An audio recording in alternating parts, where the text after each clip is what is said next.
I'm your Huckleberry. This is my brother, Curb Dog, aka Turbocharged. Turbocharged.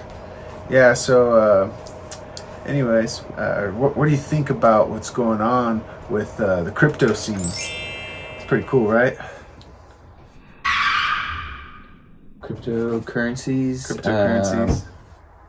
You know, we're buying in at the low, seeing what's gonna happen, man. Oh, I know that I've been talking to you a lot about Shiba Inu. That's my favorite. Like, just because Elon Musk is sort of involved with Dogecoin, and I personally just like buying in when there's a lot of zeros. I like a lot of zeros. You know what I mean? Because that gives me a chance to actually leverage, so I can like buy a whole bunch just for a few $100. I have like 40 million Shiba Inu right now for like $500. So if that goes to $1, holla. With all those zeros, It just goes tens, hundreds, thousands. All the Shiba Inu fans are like, oh, it's going to $1. It's going to $1. Shit, All the YouTubers out there doing crypto, I think that's great. You guys are promoting crypto, but it's sort of like unrealistic to be like, let's go to the moon today. The more you do that, yeah, I try to stay away from those. And then nothing. guys. And then it goes down 5-10%. It's like, oh, messes with your heart. You can't get too emotionally involved when you have crypto. Right. That's what they say. Just hold it. Just hodl. Right. And I just like to keep it one eye open, though. One eye on the price, because you never know if it's going to spike and then go down while you're just like trying to ignore it. That's the way I think about it. Yeah, I mean, I think of it as like it's money that I put in there that, could just disappear like that. Could. But you gotta be willing to lose it, right? But, there's a chance that... But it could also...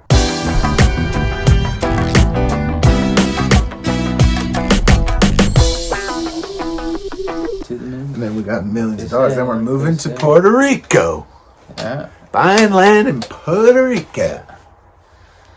One thing I really would like to talk about today is just like the shift from living in a city, this and that, like, running off city water. Okay. And, potentially getting yourself a well. Yeah. Getting some chickens. So you're saying, let's talk about, how about the idea of homesteading, getting out of the city. Yeah. Having some land. Well, I'm talking about urban homesteading. Yeah, like your guy delivering groceries at 12:30 in the morning. I was about ready to kick some, what. Well, why don't you tell the listeners what happened? Why don't you explain the story? Dude, that's actually pretty fun. Okay. So I'm sleeping, or trying to sleep. I'm staying up late keeping up with my crypto. I just so happen to be awake, and I hear rustling outside my window, and I'm like, dude, somebody's out there.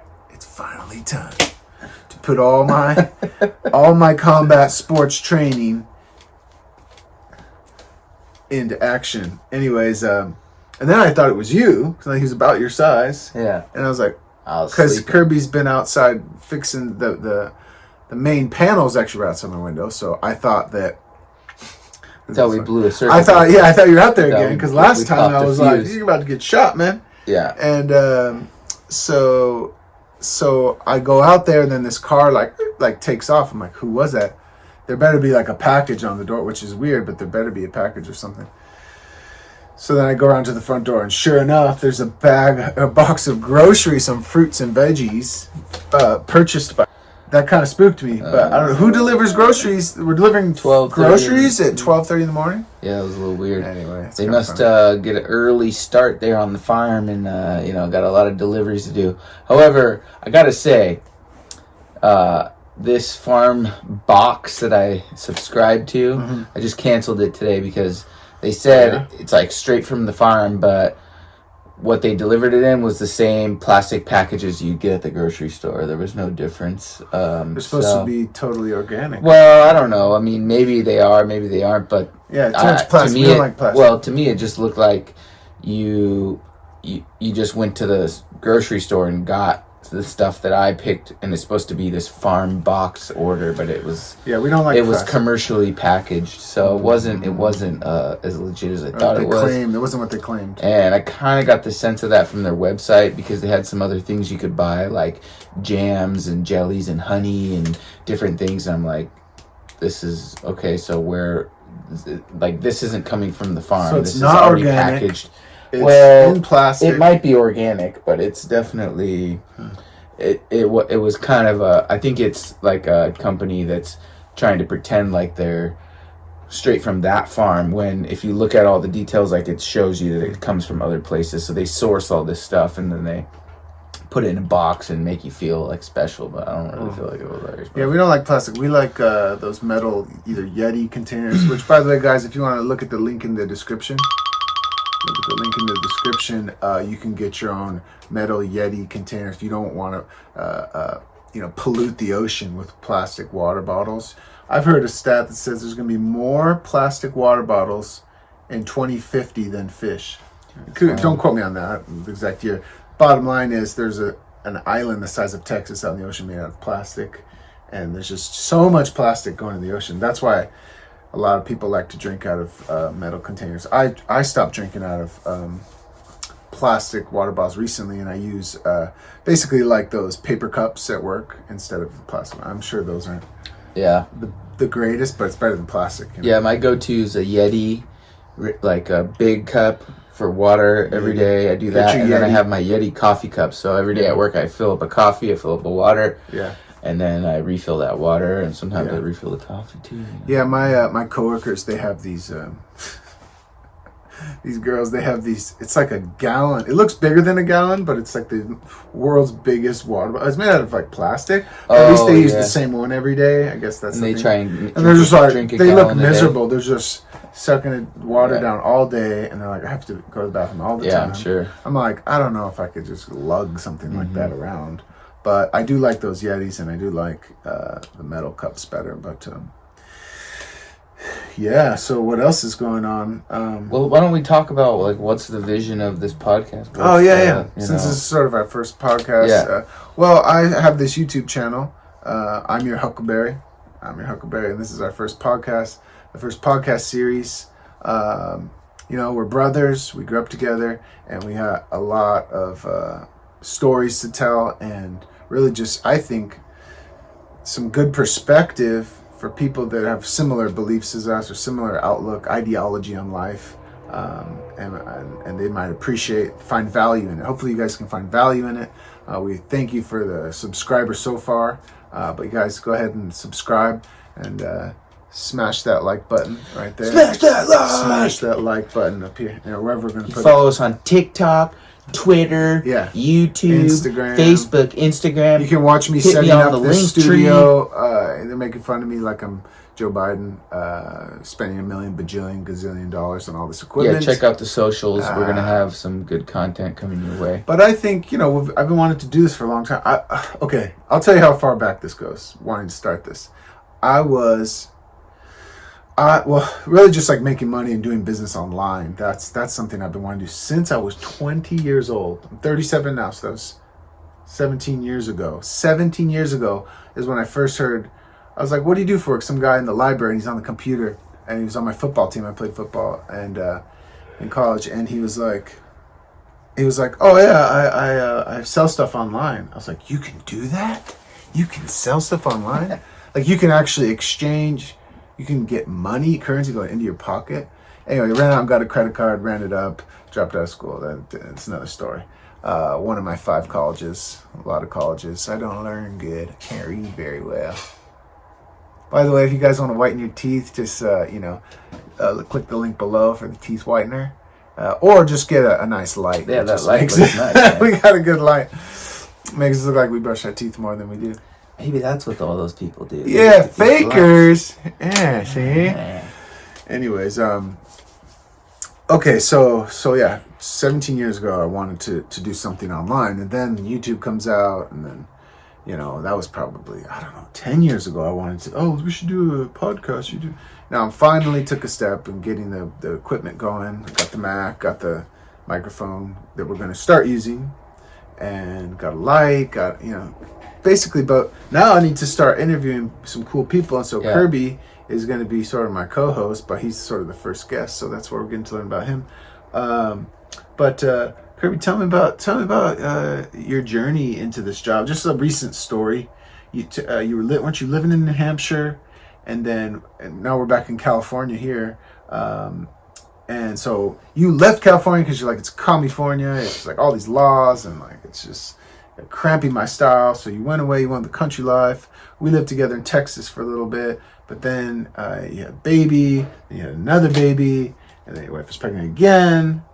So pick up from there. You're in the recent history of the Kerbos out in New Hampshire, and then you're just like, why are you here now? How did you get here? Well, at the beginning of the pandemic, we were pretty freaked out living in California, with the whole COVID lockdowns and all this. We don't need to keep going on about all that. But my wife and I decided we were going to move back to where she's from, which is in New Hampshire, about 40 minutes outside of Boston.